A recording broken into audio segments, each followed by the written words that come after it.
This land has a pond, it has hills, it's got pasture, it's got swamp, it's got everything. Across the pond there's a rock with the turtles like the sun on. I wrote a poem about that. Every creature needs a space of its own, a habitat that makes it a home. Where could the turtles sun all day if the rock and the pond were taken away? Without a forest, where could the deer hide when hunters are near? The land trust's purpose is to preserve the sanctuaries that all God's creatures deserve. This white place here means that the white trail goes that way. The Farmington Land Trust is great. They're bringing the natural spaces of Farmington to the people of Farmington. It's something different from the housing developments that you'll see all over. It's something natural. It's beauty. It's a different place where people can go and do something that's not all technology and interconnected. It's true interconnection. It's nature.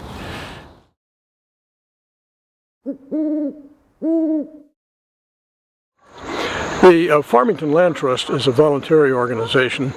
We manage about 400 acres, which come into the Land Trust as donations, either under fee simple or under easement.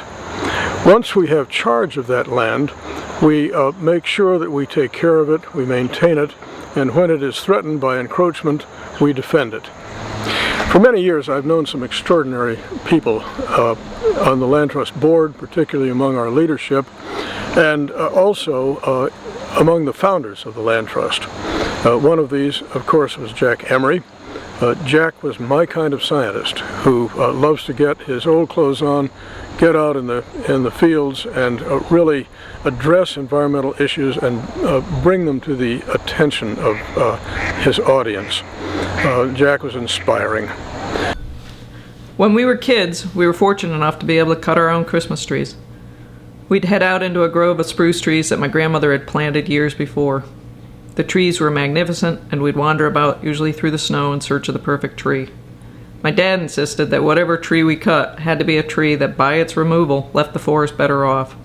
So from this quintessential New England Christmas vision, we would haul home the scruffiest tree in the forest, and probably one that was destined to die soon anyways. That was my dad. To own land was a privilege and an honor. It wasn't a commodity to sell or harvest lightly. It was our responsibility to care for and to protect our land. It was about stewardship, not just about getting the perfect tree.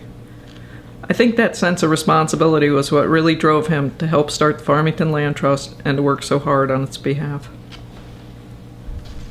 It was probably about 40 years ago that a neighbor of my dad's contacted him and needed to sell his property but didn't want to see it develop, so he was hoping to get help from my father on how to protect it. There was no land trust, there was no mechanism for preserving at that time, and they ultimately developed the property, and I know my dad always felt badly about that, and he vowed to see what he could do to not have that happen again, and he called a group of friends and they started the Farmington Land Trust. Another sort of complementary figure was Dick Noyes, our leader for many years as Land Trust CEO. Dick was sort of the guy who went to bat whenever anything was about to go wrong in the environmental field. And whenever Dick became aware of a conservation issue that was being mismanaged or open space that was being violated, he would vigorously go to bat against the perpetrator. And you had to really watch out if you crossed Dick on environmental issues. His mantra had always been to make a difference. And I think maybe the Farmington Land Trust has made a difference. Dick was the public face of the Land Trust. His time in the state legislature and in business prepared him well for this role. One of Dick's important ideas, I think, that really helped sell the idea of preserving open space to the public was the idea of balance.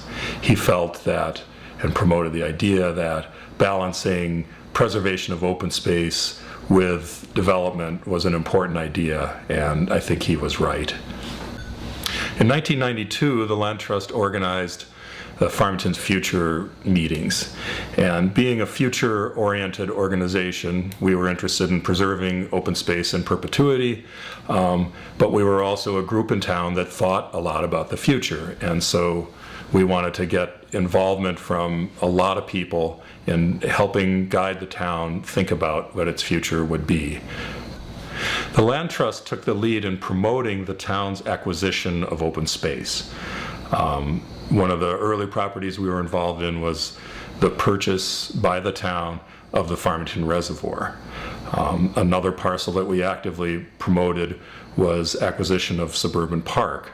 The Land Trust put a lot of effort, did a lot of publicity, got out the vote, gave tours of these properties so that people became more familiar with them and could appreciate them and support their acquisition.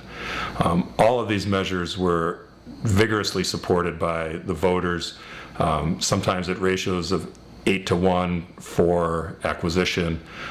There were also great margins when people were asked to support the town's bonding money for the acquisition of open space. The Land Trust continued its relationship with the town and continued its role as someone who promoted the acquisition of open space. We had people sitting on the town's land acquisition committee, which was the group that negotiated with landowners to sell their property to be preserved as open space. We did research and promoted the tax benefits of giving or selling land at a reduced rate. Often we were quietly involved behind the scenes, helping people like the Krell family, who eventually sold their land, their farm, to the town for open space, helping them become comfortable with the idea of doing that. Sometimes those negotiations went on quietly at a kitchen table over a period of many years. In the beginning, the Land Trust maintained its properties by neglect more than anything, I think you could say. Places that had lawns, there were prominent properties on Main Street and other places with lawns that we kept mowed, obviously.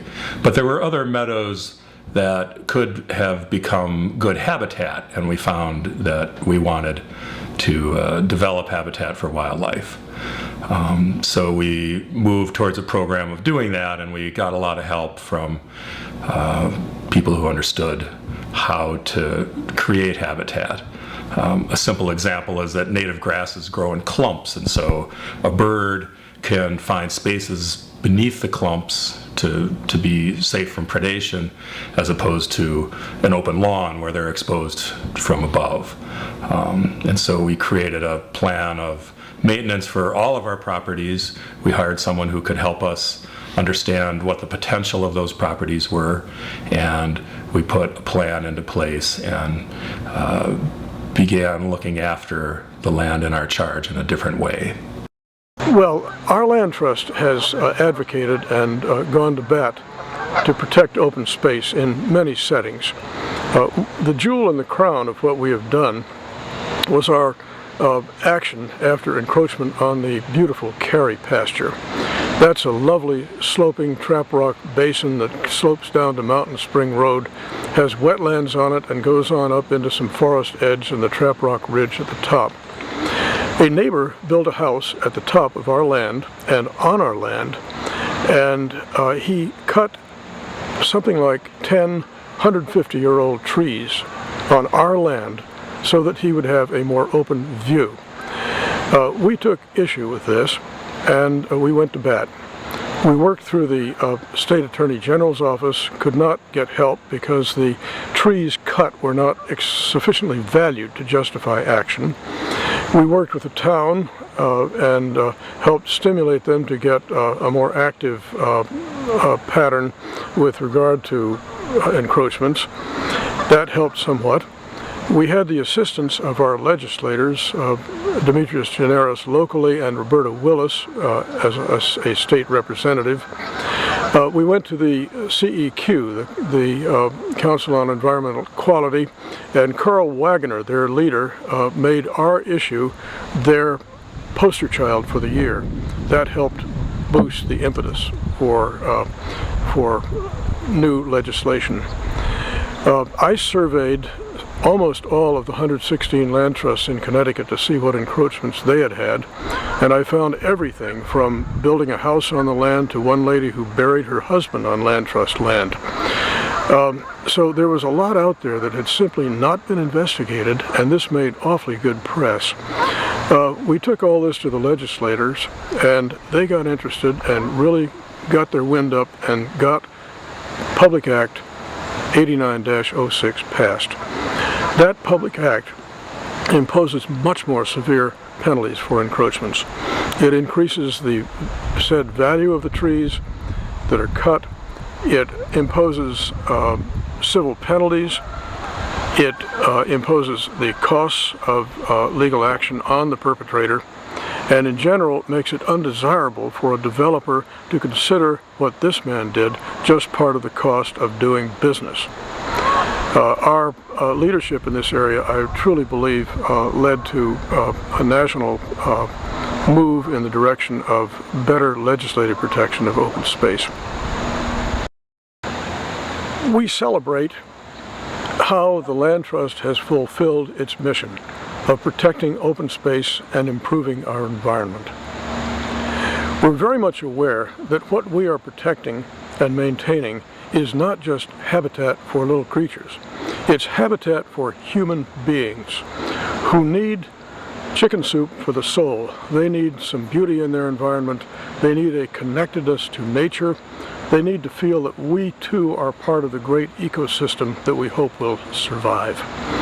The Land Trust is willing to go to bat for this. We hope that others are as well, and we look forward to great support financially and in volunteer activities from those who get this message. It seems important, even more so today, for the Land Trust to be foremost in people's thoughts about preserving what is left in Farmington of its old nature and ability to share the outdoors. So if you give maybe money or land to the Land Trust, it will be historically significant.